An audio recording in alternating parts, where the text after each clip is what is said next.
Olá, sejam bem-vindos e bem-vindas ao nosso curso de especialização em gestão de saúde. Como tratamos na aula passada, essa nossa aula vai discutir metodologia, mais especificamente voltado para a elaboração de um projeto de pesquisa. Quais os elementos constitutivos de um projeto de pesquisa, o que não se pode faltar. Então, nessa nossa aula, a gente vai abordar especificamente a elaboração de um projeto de pesquisa. Vejamos, por que devemos pesquisar? Para que pesquisar? A gente pesquisa como ferramenta para adquirir conhecimento. A pesquisa pode ter os seguintes objetivos: resolver problemas específicos, gerar teorias ou avaliar teorias existentes. Em termos gerais, não existe pesquisa sem teoria. Seja explícita ou implícita, ela está presente em todo o processo de pesquisa. Então a gente pesquisa para resolver problemas, a gente pesquisa para formular teorias e a gente pesquisa para testar teorias. Então, quais as dimensões de um projeto de pesquisa? Então, um projeto de pesquisa ele tem 3 dimensões que estão interligadas, né? A dimensão técnica, que trata das regras reconhecidas como científicas para a construção de um projeto, isto é, como definir um objeto, como abordá-lo e como escolher os instrumentos mais adequados para a investigação. Há a dimensão ideológica, que se relaciona às escolhas do pesquisador. Quando definimos o que pesquisar, a partir de que base teórica e como pesquisar, estamos fazendo escolhas que são, mesmo em última instância, escolhas ideológicas. Hoje, os cientistas naturais reconhecem que a neutralidade da investigação científica é um mito. O pesquisador opera a escolha, mesmo sem ter consciência disso, tendo como horizontes influência os valores e conhecimentos produzidos e adquiridos a partir da sua própria posição social e da mentalidade de um momento histórico concreto. E a dimensão científica. Essa dimensão científica, ela articula essas 2 dimensões citadas anteriormente, que é a dimensão técnica e a dimensão ideológica. Então, a pesquisa científica busca ultrapassar o senso comum através do método científico. O método científico permite que a realidade social seja reconstruída enquanto objeto de conhecimento através de um processo de categorização que une dialeticamente o teórico e o empírico. Então, essas são as dimensões que envolvem um projeto de pesquisa. Por meio dessas dimensões desse projeto, a gente também parte de questões, né? A gente não parte de uma pesquisa do nada, a gente tem que elaborar questões. Então, quais são as fases de uma pesquisa? Revisão de literatura, identificação de lacunas na literatura, definição do problema de pesquisa, plano de coleta de dados, análise dos dados e também quais os conceitos mais importantes da sua teoria no desenvolvimento desse projeto. Então, o projeto de pesquisa, ele tem aí elementos constitutivos. Quais são esses elementos constitutivos do projeto de pesquisa? Os elementos constitutivos de um projeto de pesquisa, o projeto de pesquisa deve fundamentalmente responder às seguintes perguntas: o que pesquisar, né? Definição do problema, hipótese se houver, base teórica e conceitual. Para que pesquisar? Qual é o propósito do seu estudo? Quais são os seus objetivos, né? Por que pesquisar? É a justificativa da escolha do problema, né? Você tem que justificar a relevância desse tema.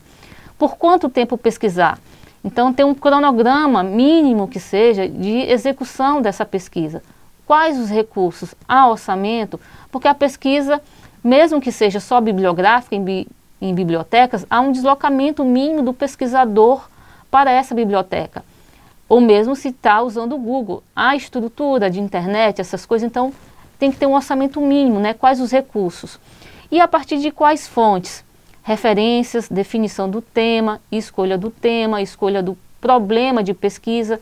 O tema de uma pesquisa indica a área ou interesse do assunto a ser investigado, né? Trata-se de uma delimitação ainda bastante ampla. Este encontro com o tema, ele é o primeiro passo para o trabalho científico, né? O primeiro passo que o pesquisador dá.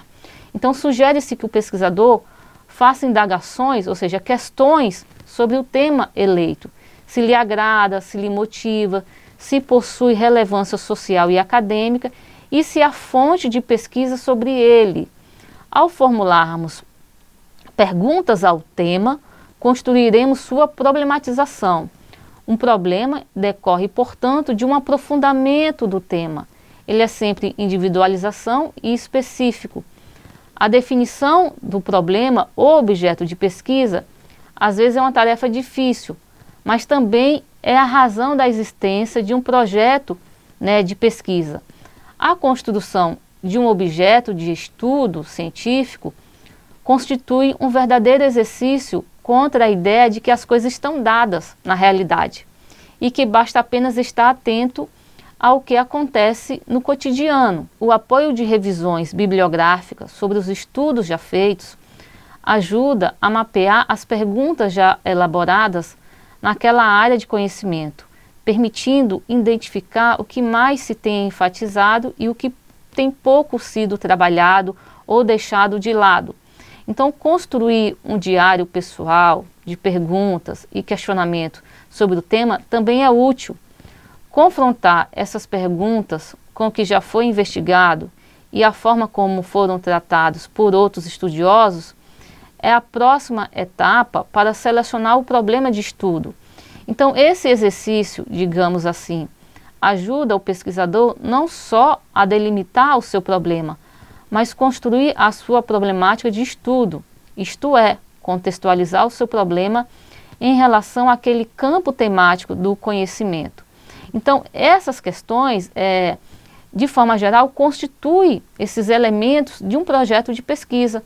O que pesquisar, para que pesquisar, por que pesquisar, como pesquisar, que é a ideia metodológica, por quanto tempo pesquisar. Então, tudo isso é importante e são elementos constitutivos desse projeto de pesquisa.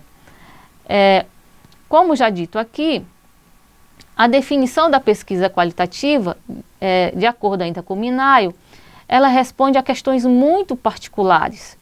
Ela se ocupa dentro das ciências sociais, mas também do universo da saúde, das ciências da saúde, como o universo dos significados, dos motivos, das aspirações, das crenças e dos valores e das atitudes.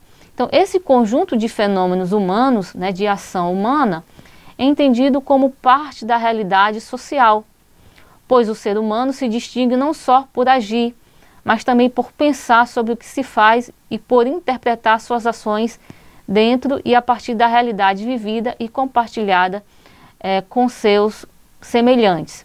Então, essa é uma definição da pesquisa qualitativa. A gente está tendo como foco a pesquisa qualitativa aqui em saúde, sabendo que é usado também muita survey, mas eu resolvi focar na questão da pesquisa qualitativa por conta de ter uma vasta gama ainda de trabalhos na área de saúde, na área de humanidades, na área de ciências sociais. Então, esse é um conceito clássico de Minayo e, como já abordamos em outros vídeos, os principais métodos qualitativos são aqueles de observação participante, entrevistas, história de vidas e depoimentos, também análise de trajetórias e análise de processos, como já mencionados nos vídeos anteriores, bem como os estudos de caso, que são as trajetórias das pessoas, enfim, de conjunto de pessoas, de indivíduos, de ações ou de políticas públicas, e que traz aí diferentes metodologias, como a observação participante, entrevistas em profundidades, histórias de vidas.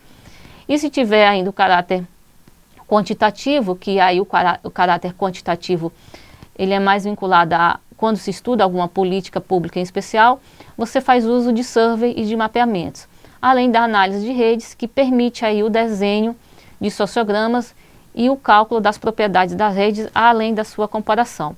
Sabendo também que esse desenho proposto na análise de redes também é muito usado quando se faz análise de políticas públicas.